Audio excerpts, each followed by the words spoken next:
ኪዳነ ምሕረት እናቴ እኛስ የተሰቀለውን ክርስቶስን እንሰብካለን። እንዴት የተሰቀለውን ክርስቶስ ሰብከው ዓለም ሊሰማቸው ቻለ? ልብ አድርጉ። እኛስ አሳና እንጀራ አበርክቶ ያበላውን ክርስቶስን እንሰብካለን አላሉ። እኛስ ሙት የሚያስነሳውን ክርስቶስ እንሰብካለን አላሉ። ምን ያለውን ነው? የተሰቀለውን በተረገመ የመስቀል ሞት እርቃኑን በአደባባይ ተዋርዶ የተሰቀለውን ሰብከው ዓለምን መርታት እንዴት ቻሉ? እንዴ ክርስቶስ በከራ እንግዲህ አምላካችን ሞተ፣ ተገረፈ፣ ተደበደበ ብሎ ስብከት እንዴት እዚህ ድረስ ደረሰ? ዓለምን እንዴት ሊማርክ ቻለ?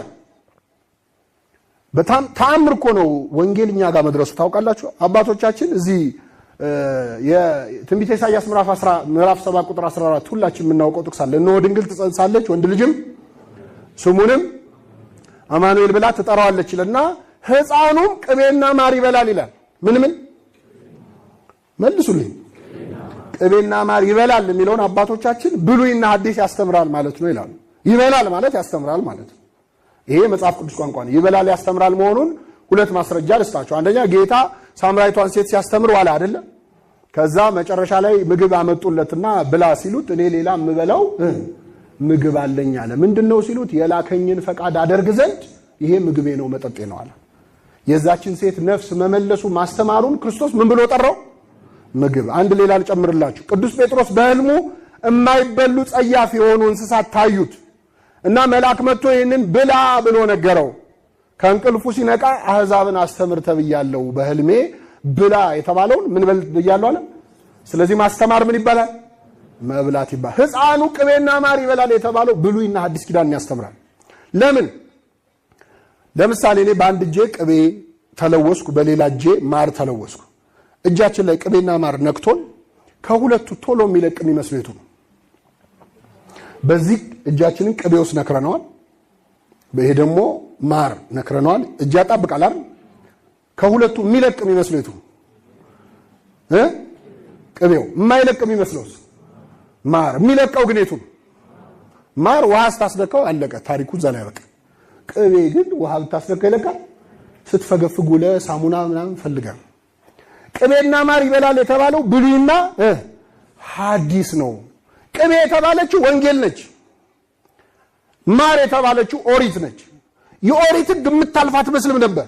እንደው ለዘላለም የምትቀጥል ነው የምትመስለው። አያያዟን ስታዩ እንዲያረገ እንዲያድርግ እያለች በጣም አስቸጋሪ ከባድ ወንጌል ነበረች ኦሪት። የምትለቃት መስልም ነበር። ግን ለቀቀች አለቀቀች? ለቀቀች። አዲስ ሕግ መጣ። ወንጌል ደግሞ ቅቤ ነበር የምትመስለው፣ የምትቀጥላት መስልም። ለምን? ገና ከመጀመሪያው 3 ዓመት አስተማረ። የሃይማኖታችን ሐዋርያና ሊቀ ካህናት መስራቹ ራሱ ክርስቶስ 3 ዓመት አስተምሮ በአደባባይ ተዋርዶ ተሰቀለ። አይ ይሄ ክርስትና የሚዘልቅ አይደለም ያስብላል። ከዛስ 12ቱም ሐዋርያት ከዮሐንስ በስተቀር ሰማዕትነት ተቀበሉ። አንዱ ተጨፍጭፎ፣ አንዱ የብረት አልጋ ላይ ተኝቶ፣ አንዱ ቆዳው እየተገፈፈ ጨው እየተነሰነሰበት። ይሄ ክርስትና የሚዘልቅ አይመስልም። ዘለቀ አልዘለቀም? ያው አያያዛችን ይለያየናል እንጂ አሁንም አለ ክርስትና። የምታልፍ መስላ የቀጠለች ነው። የሰበኩት ግን ምን ነው? እኛስ የተሰቀለውን ክርስቶስን ሞተ፣ ተገረፈ፣ ፊቱ ላይ ተተፋበት ብሎ ስብከት እንዴት ሰው ይማረካል? ማረከ። አይገርምም? በቁስሉ ፈወሰ ክርስቶስ። ቆስሏል እያሉ ለካ ሰው መፈወስ ይቻላል። የሐዋርያ ስብከት ተአምር ነው። አሁን አንዳንዴ ስብከቶች የተሰቀለውን ትቶ ሌላኛውን ክርስቶስ ይሰብኳል። ለምሳሌ ስለ ምግብ፣ ስለ በረከት በቃ ቤቴ ይሞላል ከሆነ ይሄ እኛስ የተሰቀለውን ሳይሆን አሳና እንጀራ ያበረከተውን ነው እያሰበከ ያለው። ትድናለህ ትፈወሳለህ ከሆነ ሙት ያስነሳውን ነው እየሰበኩ ያሉት። ሐዋርያት ግን የሰበኩት ምኑ ነው? መስቀሉ፣ ደሙን ነው የሰበኩት፣ ቁስሉን ነው የሰበኩት። ክርስቶስም ለሐዋርያት ያሳያቸው ቁስሉን ነው። ኑ እዩ ቁስሌን እዩ። ቁስሉን አዩ፣ ደስ አላቸው ይላል። ምኑን አዩ? ቁስሉን አይተን ነው ደስ ቢለንኛ። እና ይሄ እቺ ወንጌል እዚህ ድረስ መቀጠሏ በጣም አስገራሚ ነገር ነው። የመጨረሻው ማነሳው ነገር ጌታ ሐዋርያቱን ሲሸኛቸው ቤተክርስቲያንን እንዲሰሩ የመከራቸው ምክር ነው። ምን አላቸው ጌታ? እንደ በግ በተኩላዎች መካከል እልካችኋለሁ። ከኔ ጋር በሉ። እንደ በግ በተኩላዎች መሃል እልካችኋለሁ። እንደ ርግብ የዋህ እንደ እባብ ብልህ ሁኑ። ሐዋርያት እንደ በግ በተኩላ መሃል ነው የተላኩት። ወንጌል በጣም ከመደጋገሙ ብዛት በደንብ አናስተውለውም እንጂ ልብ ብላችሁት እስቲ አንድን በግ ተኩላ መሃል መላክ ማለት ሂድና ይዘና ተኩላ ይዘና። ሐዋርያት የተላኩት በተኩላዎች መሃል። በአንድ ተኩላ ዓለም ሁሉ ተኩላ ነበር። አይሁድ የሚባሉ ተኩላዎች፣ ሮማውያን የሚባሉ ተኩላዎች የከበቧቸው። እነሱ መሃል ግቡ አላቸው ጌታ። ግን የምትገቡት እንደ አዳኝ መሳሪያ ይዛችሁ ተኩላ ገሎ ለመምጣት አይደለም። እንደምን ሆናችሁ ነው ሄዱ ያላችሁ? እንደ በግ። ምን ማለት ነው? ቢቦጭቋችሁ፣ ቢያጉረመረሙባችሁ፣ ቢነክሷችሁ ተነከሱ፣ ቢመቷችሁ ተመቱ፣ ስጋችሁን ቢቦጫጭቁት ይቦጫጭቁት። የላኳችሁ እንደምንድን ነው? እንደ በግ ነው። ሐዋርያት ክርስትና ማስፋፋት የቻሉት እንደ በግ ስለነበሩ ነው በተኩላው ዓለም። በጣም የሚገርመው የተሰጣቸው ተልእኮ ደግሞ ምንድን ነው? ተኩላዎቹን በግ የማድረግ። ተኩላውን ምን ማድረግ? በግ አድርጋችሁ ይዛችሁ ነው። እዚህ የቅዱስ ዮሐንስ አጽር ታሪክ ላይ አንድ አባት ሊፈታተነው ፈልጎ ትዕግስቱን ሂድና ጅቡን በግ ነው ብለህ ይዘውና ይለዋል። እየሰማችሁ? ከዛ ቅዱስ ዮሐንስ አጽር ሄዶ ጸለየና እንደው እግዚአብሔር በግ ያርግ እግዚአብሔር በግ ያርግ ብሎ እየጎተተ ይዞ መጣ። ይዞ ሲመጣ በመኔቱ ሲያይ እንደ ሰውዬ የእውነት ይዞት መጣ እንደ ነገር አለ። ሐዋርያት የተሰጣቸው እንደ ተኩላ ሹል ጥርስ ያለውን ጥላቻ የተሞላውን ዓለም በግ የማድረግ ስራ ነው። አሁን እንደኛ እንደዚህ በሰላም መስበክ መሰላችሁ እንዴ? ሐዋርያት እኮ መስበክ የሚያስገድልበት ዓለም ላይ ነው የሰበኩት። ወንጀል የሆነበት ጣዖት የሚመለክበት ዓለም ላይ ሄደው ተኩላ መሃል ገብተው ተኩላዎቹ በግ አድርገው ክርስትናን እዚህ አድርሰውታል። እንዴት ቻሉ? እንደ በግ ስለሆኑ ማለት ነው። እኛ ለምን አልቻልንም? እንደ በግ መሆን ስላልቻልን ለምን እንወሻሻለን? እንደ ተኩላም ያምረናል ማለት ሐዋርያት እንደ በግ ሄዳችሁ ሲያጉረመርሙባችሁ ሊበሏችሁ ሲያጉረመርሙባ አይ በዛ ብላችሁ ድንጋይ አንሱና በሏቸው ተብለዋል። እኛ እንደዛ እንወድም። መስበክ እንፈልጋለን፣ ግን ቀና ብሎ ሰው እንዲያይን አንፈልግም። አይ ሲበዛ ምን ይመራል ነው የሚባለው። ማሪ ክብርህን አስጠብቀ ማገልገል አትችልም። ተገላም። ስለዚህ እኛ በግ አይደለንም። ተኩላው መሃል ገብተን የበግ ለምድ የለበሱን ተኩላዎች ነን እኛ። ስለዚህ ለምንድን ነው ዓለምን ወደ እግዚአብሔር ማቅረብ ያልቻልነው? ተኩላ ለተኩላ እንዴት አንድ አይነት ነና። በትኩልና ደግሞ እነሱ ይበልጣሉ አይደል? እውነተኞቹ ተኩሎች።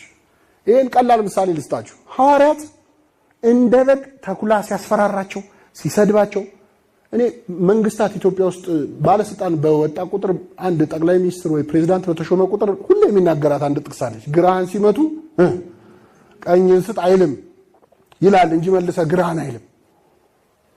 ይሄ እኛም ውስጥ አለ። አይ ግራህን ሲመቱ ቀኝን ለመጀመሪያው ችግር የለ፣ ከዛ በኋላ ላለው ግን ብዙዎቻችን እቻ አትዋጥልን። ማሳያው ምንድነው? በግ አይደለም። መጽሐፈ መነኮሳት ላይ ምን ሆነ መሰላችሁ? ገነት አበው የሚባል መጽሐፍ ዘ ፓራዳይዝ ኦፍ ፋዘርስ የሚባለው የመጽሐፈ መነኮሳት ብዙ ታሪኮች ከዛ ነው የተወሰዱት። አንድ አባት አንድ ሰውዬ ልጁ ትታመማለች በጋኔል ከኔ ጋር ናቸው። እርኩስ መንፈስ ይዛታልና በጣም ይቸገራል። ሰውዬ ያጋጫታል ከግርግዳ ብዙ አረፋ ያስደፍቃታል፣ የማይሆን ቃል ያናግራታል። ስለዚህ እቺን ልጅ እባክህ አንድ ነገር አድርግልኝ ብሎ ለአንድ አባት ይነግረዋል። ሲነግረው እኔ ጸጋ ይሄ አይደለም፣ መነኮሳት ግን አሉ ከገዳም የሚመጡ ሰሌን ሊሸጡ ይመጣሉ ወደ ከተማና ሲመጡ ጠብቀን ለምነግራቸው ስር ወድቀህ ቤቱ ሰዳቸውና እንደምንም ሸይሉም ግን ተአምር ሲሰሩ ሰው እንዲያያቸው አይፈልጉም። ስለዚህ እንደምንም በሆነ ነገር አታለ ወሰዳቸውና ቤት ጋኔሉን ይገስጹልሃል አለው። እሺ አለ። ከዛ እነዛ አባቶች ሰሌን የሚሸጡበት ቦታ ላይ ሄዶ ሲፈልጋቸው እነሱ የሉም። የነሱ ረዳቸው ተማሪያቸው ቆሞ ሰሌን ይሸጣል። ምን ይለዋል? ወታደሮቹን ያመጣና ያዙት ይሄን ልጅልና ከነሰሌኑ ወደ ቤት ይዞት ሄደ። ከዛ እዛ ጋር መልእክተኛ ያቆማል። መነኮሳቱ ሲመጡ የታለ ልጁ ሲሉ ከፈለጋችሁ ልጁን ወዴት ነው ሊላቸው ማለት ነው። ወደ ቤት ኑ ሊላቸው። ያ ረድ እሺ ብሎ የመነኮሳቱ አገልጋይ ወደዛ ቤት ገባ። ልክ ሲገባ ልጅቷ ላይ ያለው ርኩስ መንፈስ መነኮሳቱ ሳይመጡ ይሄን ረዱን ብቻ በመንፈሳዊ ህይወቱ አይቶት ፈራው፣ ጠላው፣ ሰደበው። ከዛ መጥቶ ርኩስ መንፈሱ በልጅቷ አድሮ ማለት ነው በጥፊ መታው። ልክ ግራውን ሲመታው ይሄ ትሁት ረድ ቀኙን አዞረለት። ቀኙን ሲያዞርለት ጋኔሉ በኖ ተኖ ጠፋ። ይገርማቸው ትትናውን መቋቋም አልቻለም። ግራውን ሲመታው ምኑን ስለሰጠ? ቀኙን ስለሰጠ። አባቶቻችን ኖረውት ሰርተውበታል፣ አጋንንት ረተውበታል። እኛ ግን ገና ፕሪንሲፕሉ ላይ እየተጨቃጨቅን ነው። እንደው ግራን ሲባል ግን ሐዋርያት እንደዛ ነበሩ። ከዛስ ምን አላቸው? እንደ በግ በተኩላዎች መሃል ምን እላችኋል? እልካችኋለሁ ይልና የመጨረሻው ቃል ምንድነው? እንደ እባብ ብልህ እንደ ርግብ የዋህ